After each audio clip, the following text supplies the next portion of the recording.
داتا صاحب بول پڑے، فرمانے لگے جتنا اس غلام کو اپنے آقا کے خزانوں پر اعتماد تھا، کاش اتنا ہمیں بھی رب کے خزانوں پہ ہوتا۔ کہا اللہ، تو آپ فرمانے لگے پھر یہ تو نہیں نہ ہو سکتا کہ اللہ ہارون رشید کو عطا کرے اور بہلول دانا کو بھول ہی جائے۔ جان بخش علی اجویری رحمۃ اللہ علیہ فرماتے ہیں کہ قحط پڑ گیا تھا ملک میں، شہر میں، ہر آدمی پریشان تھا۔ لیکن بزرگ نظریات کی کتنی پختگی دیتے ہیں، کہتے ہیں کہ قحط پڑ گیا، ہر آدمی پریشان ہے، ہر آدمی۔ ایک غلام نا تھیلا لے کے، کسی سیٹھ صاحب کا غلام، کسی بڑے آقا کا غلام، وہ تھیلا لے کے بازار خریداری کرنے آیا تو پھر بھی بڑا ہنستا، ٹکھیلیاں کرتا، موج کرتا، اور سودا خرید رہا ہے تو پھر بھی بڑا ہنس رہا ہے، لوٹ رہا ہے تو پھر بھی بڑا باغ ہے۔ اچھا سارے لوگ پریشان ہوں تو ایک بندہ اس طرح کرے تو تھوڑا چڑھ جاتا ہے بندہ کہ یار ہم ٹینشن میں، تجھے کون سی خوشیاں چڑھی ہوئی ہیں۔ اور گھر میں بھی ماں باپ پریشان ہو تو بچے شرارتیں کریں تو بندہ کہتا چپ کر جاؤ، ہم یہاں اتنے ذہنی دباؤ میں ہیں، تم اتنی شرارتیں کر رہے ہو۔ اب اس غلام کو داتا صاحب کہتے ہیں سب نے ہنستے مسکراتے دیکھا نا، کچھ لوگ کہنے لگے ہم اتنے پریشان ہیں، تجھے کس بات کی خوشیاں چڑھی ہوئی ہیں؟ قحط پڑا ہوا ہے، جانور پیاسے مر رہے ہیں، بھوکے مر رہے ہیں، اناج کا ایک دانہ نہیں ہے گھروں میں، کتنے مہینوں سے بارش نہیں ہوئی اور تو اتنا مسکرا رہا ہے۔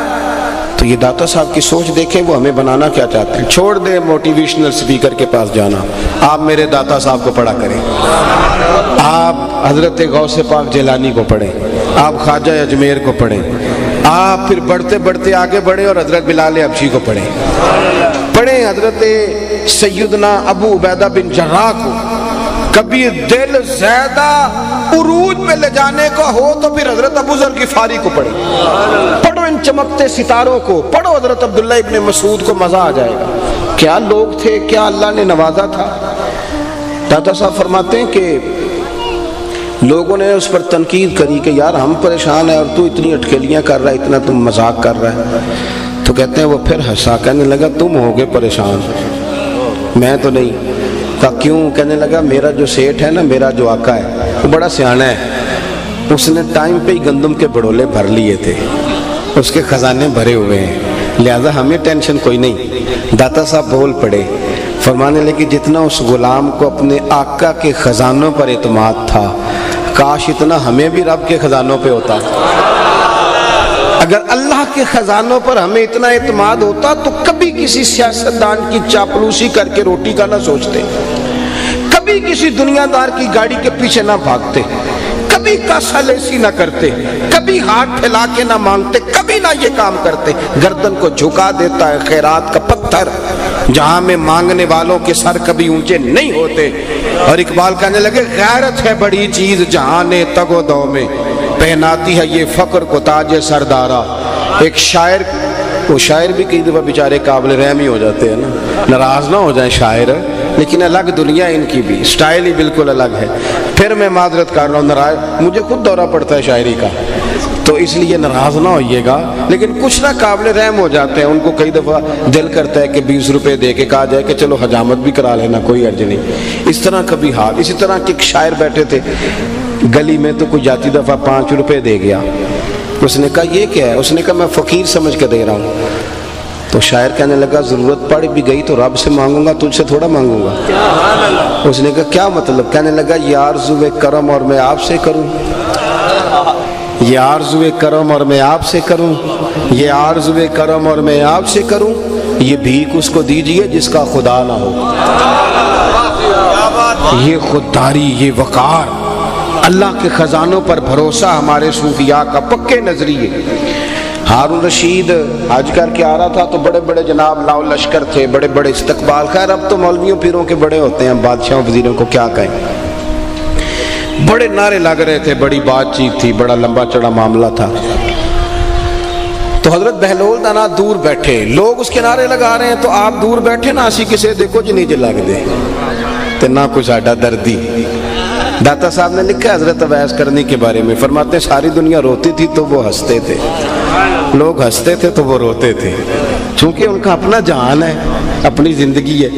لوگ بڑے نعرے لگا رہے ہیں، ہارون رشید حج کر کے آ رہا ہے تو حضرت بہلول دانا ہنس رہے ہیں، اس کی نظر پڑ گئی تو اس کو غصہ آیا، گھوڑے سے اتر گیا، جا کے کہنے لگا بابا تم کیوں ہنس رہا ہے؟ تو آپ فرمانے لگے ہنس اس لیے رہا ہوں کہ جو تیرے نعرے لگا رہے ہیں پہلے کسی اور کے لگاتے تھے، اور تیرے بعد انہوں نے کسی اور کے لگانے ہیں۔ کیسے پاگل ہو، تمہیں پتہ بھی سارا ہے، پھر بھی مست ہو ان کاموں میں، عجیب لوگ ہو، یہ کل تک کسی اور کے ساتھ تھے اور تیرے بعد یہ کسی اور کے ساتھ ہوں گے۔ تو ہارون رشید کو بات اس کے دل کو لگی، سمجھ گیا، کہنے لگا بابا جی سنا ہے آپ پہ قرضہ ہے، میرے لائق کو خدمت ہو تو بتائیے گا۔ اللہ اکبر۔ تو آپ فرمانے لگے تو بڑے بیوقوف ہے بھائی۔ کہ حضور کیا مطلب؟ فرمانے لگے یہ بتا تیرا رب کون ہے؟ کہنے لگا اللہ۔ تو فرمایا میرا کون ہے؟ کہا اللہ۔ تو آپ فرمانے لگے پھر یہ تو نہیں نہ ہو سکتا کہ اللہ ہارون رشید کو عطا کرے اور بہلول دانا کو بھول ہی جائے؟ جا اپنا کام کر، جب مانگنا ہوگا تو یوں جھولی پھیراؤں گا، عرش کا مالک اپنے خزانوں سے عطا فرمائے۔ جا اپنا، یہ پکے عقیدے۔ تو یہ چند گزارشات اس کے تعلق سے آپ کی، پھر ایک دفعہ ساری بات کو سمجھ لیں۔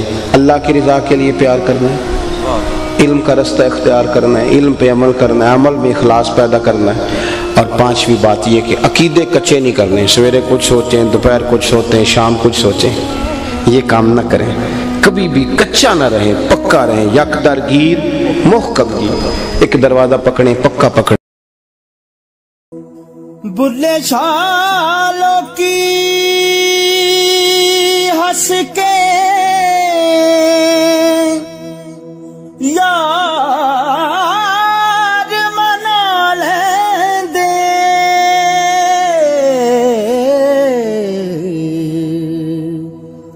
تے ساڈا رونا بھی نہ منظور ہویا، منظور ہویا۔